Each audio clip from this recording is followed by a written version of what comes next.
What's up, guys? Welcome to episode 19 of the 2026 MLB Team Preview Series. We have reached the Kansas City Royals, but first, as always, shout out to W Energy. They are sponsoring this video. Link is in the description below. Go there, get 10% off using promo code BATBOY. They got awesome drinks. They got awesome hats, as you can see on my head at the moment.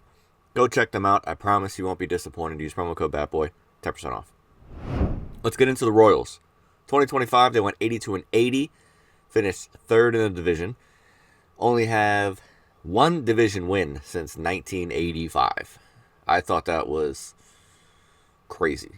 I knew it was bad. I didn't know it was that 30 years with one division win.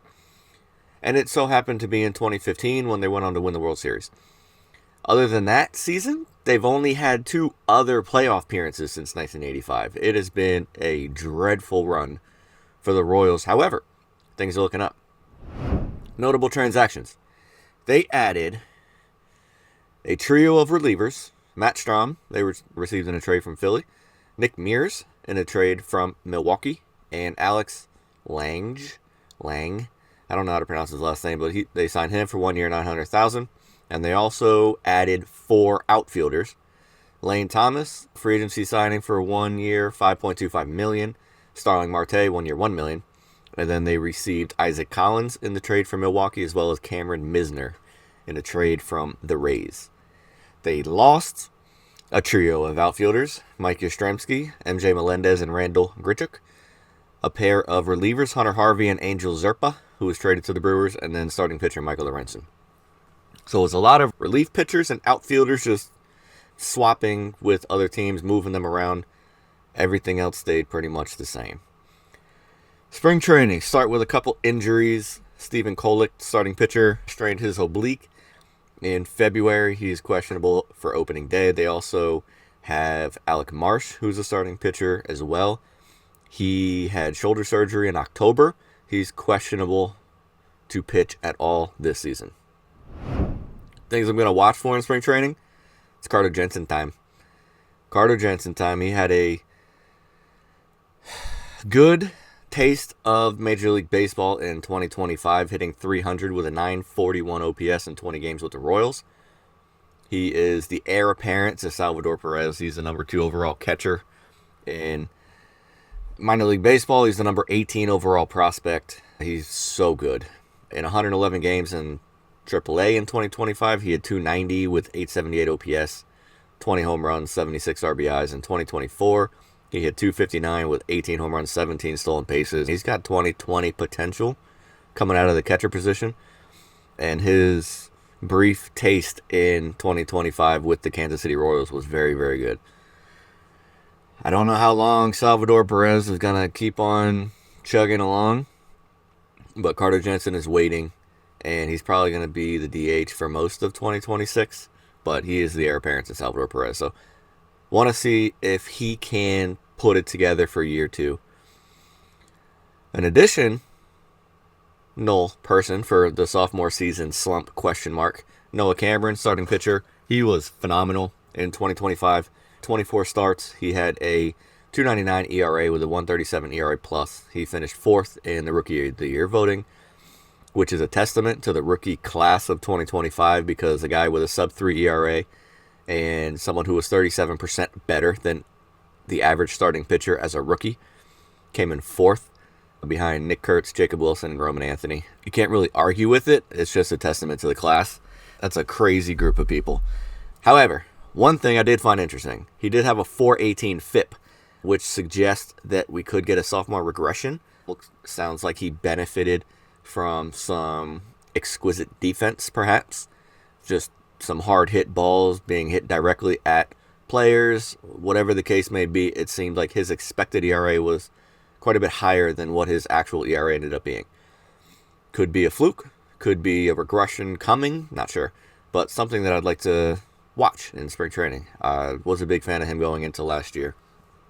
Tried in the 30-team fantasy league that I'm in. I nagged the owner of Noah Cameron and was unsuccessful in my acquisition of him.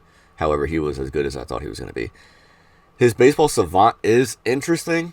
He is very dominant in forcing weak contact. He's in the top 8% of pitchers in forcing weak contact, but the whiff and chase rates are very average. The strikeout rate is very low. His velocity is very low, as opposed to what we're used to seeing nowadays. His fastball kind of sits around 92. Not saying that's slow by any means, but as far as Major League Baseball goes at the moment, 92 miles an hour is a lot of people's changeups right now.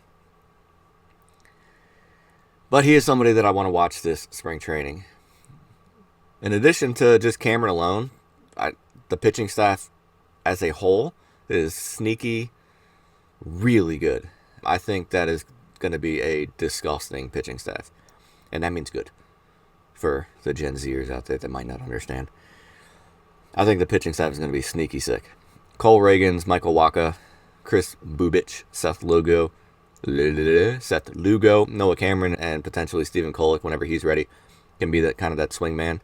But that top five, if Noah Cameron is even remotely close to what he was last year, if Bubich and Wacha and Reagans come back, Michael Wacha looks phenomenal in his first appearance of the World Baseball Classic against, who did U.S. play first? Brazil.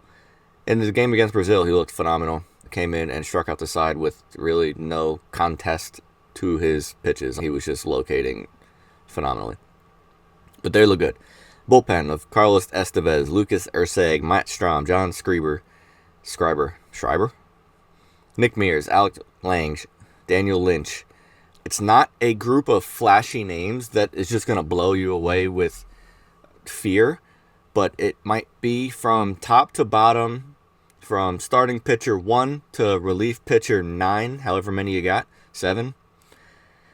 It might be the best pitching staff in Major League Baseball. Just from top to bottom, they are just all good. Everybody is good.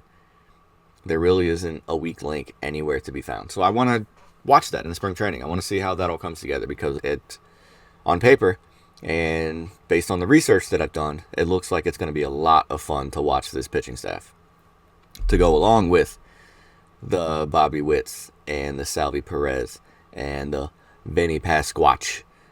I think it's going to be a much better team than 11th in the power rankings here, or 12th, I guess. Position battles. Really don't think there is any. I was digging around. The pitching staff is full, but it seems like everybody has their role. The infield seems like everybody has their role. Outfield is a bit crowded. I don't think there's going to be much of a battle, though. I think currently they're going to have Jack Caglianone in right, Isaac Collins in left, Kyle Isbell in center, and then Starling Marte and Lane Thomas are kind of there, lingering, vying for at-bats. But I think at the start of the season, they're going to stick with those top 3. So I don't think, unless something crazy happens in spring training, I don't think we have a true battle here. But it is something to monitor because the outfield is a bit crowded. Isaac Collins, Kyle Isbell, I think Caglianone's locked in. He's locked in at right field. That's not changing. Isaac Collins and Kyle Isbell, I think, are going to start. Collins had a very good 2025. He had a 118 OPS plus, hit 263 with a 780 OPS in 130 games over there. Very good. Isbell has been the Royal center fielder for a few seasons now. He's been a bit underwhelming offensively. He has a 162 game average of 82 OPS plus, so he's about 18% worse than the average offensive hitter, but he is excellent defensively. And then you got Starling Marte. Does he have anything left? He was an all-star for the Mets in 2022. Since then, it's been solid. Nothing crazy. It wasn't the Starling Marte that we were used to with the Mets, but he's been good. Speed has been dropping significantly, as it does as you get older. In the last 3 seasons, he had 24 stolen bases in 23, then 16 in 24, and 7 last year. So the speed, which is kind of what set him apart, he had that ability to go 20-20 pretty easily. That's not a thing anymore. Defense is not what it was. He might be a fill-in DH. He might, depending on injuries, that might be his lane to at-bats. But I think Carter Jensen's going to be the DH and or Perez. So I'm not really sure how they're going to get him in there. But we'll see how his spring goes to see if he even deserves it. And then Lane Thomas, I guess it's the question of which Lane Thomas are we getting? Are we getting the 2020 guy that we saw in DC in 2023 and 2024 between DC and Cleveland, or the 2025 Lane Thomas that was just a disaster? I was so high on him last year. Made a trade in my fantasy league to bring him in. I know I keep talking about the fantasy league like that matters at all to you guys, but I was very high on him. He strikes out a lot, but he's got pop, he's got speed, he's got a lot of speed when he's healthy, but 2025 was just a disaster of injury-riddled mess. Personally, I like to see Collins in left and Thomas in center if he's healthy, but that's a big question mark. And then Caglianone is your right fielder. That's not changing. I think Isbell's going to start this season in center, but I do think Lane Thomas is better when he's healthy. Player focus. The obvious choice is Bobby Witt, but I did him last year. So I want to talk about Michael Garcia. I think we finally got to see what Michael Garcia can be when he puts it all together.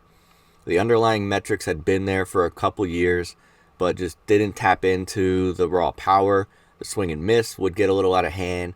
The BABIP, the batting average on balls in play, would drop, which kind of means he was getting a bit unlucky.